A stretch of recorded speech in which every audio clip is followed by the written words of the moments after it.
Jerusalém no ângulo mais próximo. Hoje é dia 19 de maio de 2019 e nós estamos aqui em Jerusalém ouvindo a ministração do pastor Isaías falando sobre Jerusalém. Você sabe que algumas pessoas têm a capacidade de nos fazerem rir. Existem algumas pessoas que, quando chegam, onde chegam, têm essa capacidade de alegrar o ambiente, não é verdade? Não tem gente assim que a gente tem prazer em estar do lado, gente que, quando chega, parece que levanta aquela... Não é isso? Mas o contrário também é verdadeiro, não é? Tem gente que tem uma capacidade enorme de minar a nossa alegria. Pois eu vou dizer para vocês que as pessoas que moravam aqui naqueles dias, no que diz respeito a Jesus, tinham uma capacidade enorme de entristecê-lo. A Bíblia nos diz que Jesus comumente se valia da casa de amigos, bem aqui atrás, no vilarejo de Betânia. Ali Jesus pregou, ali Jesus comeu, ali Jesus dormiu, Jesus se hospedou. Três grandes amigos, grandes amigos.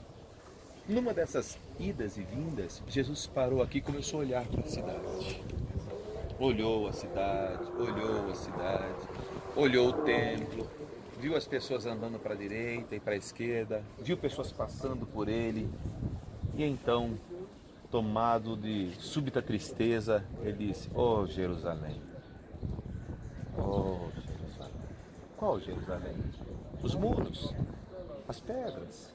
Qual Jerusalém? Oh Jerusalém, tu que mata os profetas, aqueles a quem Deus enviou a ti para vos alertar, para vos trazer de volta ao caminho, vocês os matam. Quantas foram as vezes? Essa expressão é muito importante, né? Quantas vezes? Quantas vezes? Era uma pergunta de retórica, não era uma pergunta esperando uma resposta. Era uma pergunta que já tinha resposta em si mesma. Quantas vezes eu quis trazer vocês para debaixo das minhas asas, à semelhança de uma galinha quando traz para proteger sobre suas asas os pintos, e vós não quisestes. Quantas vezes? Seria tão bom se essa palavra tivesse encontrado a sua palavra final, o seu ícone, ou a sua expressão final naqueles dias. Essa palavra ecoa até os dias de hoje. Oh Cuiabá, oh Cuiabá, quantas vezes? Oh Dourados, Curitiba, Brasil, oh Brasil, quantas vezes eu insisto, e vocês não querem, vocês não querem. É muito difícil.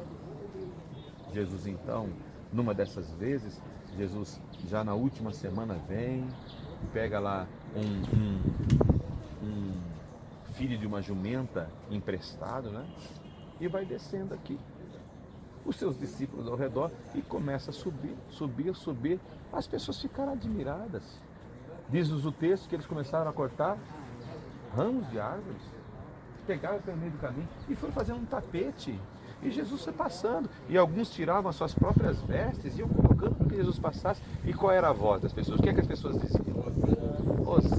Bendito é o que vem em nome do Senhor. Aí eu pergunto a vocês, enquanto as pessoas estão ovacionando, aplaudindo, lá na Fortaleza Antônia, alguém está olhando? Alguém está vendo? Aqui havia do lado esquerdo, olhando daqui para lá, do lado esquerdo, havia ali o conselho, chamado Sinédrio, 72 homens se reuniam. Eles eram a cúpula religiosa do Estado de Israel. E ali, quando eles começam a observar isso, alguns são tomados de muito ódio, de muita inveja. O próprio Pilatos sabia, diz o texto, que eles o levaram para entregar Jesus a ele, por inveja, absolutamente por inveja. Não havia uma formalidade, não havia um crime, não havia absolutamente nada.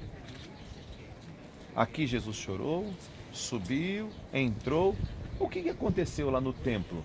Quando Jesus foi, deu aquela olhada, gostou do que viu? Não. Não gostou do que viu? Fez alguma coisa? Não, porque já era tarde. Voltou.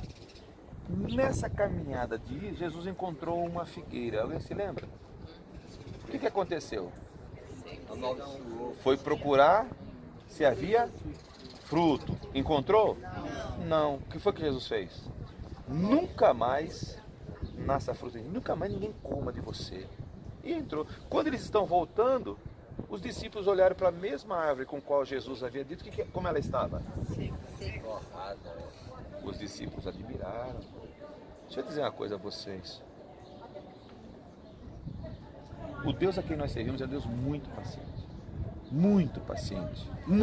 Muito paciente. Eu não saberia dizer o quão paciente Ele é. A pergunta é, a sua paciência não se esgota nunca? Duro é quando Deus olha para alguém e diz assim, ok. Chega.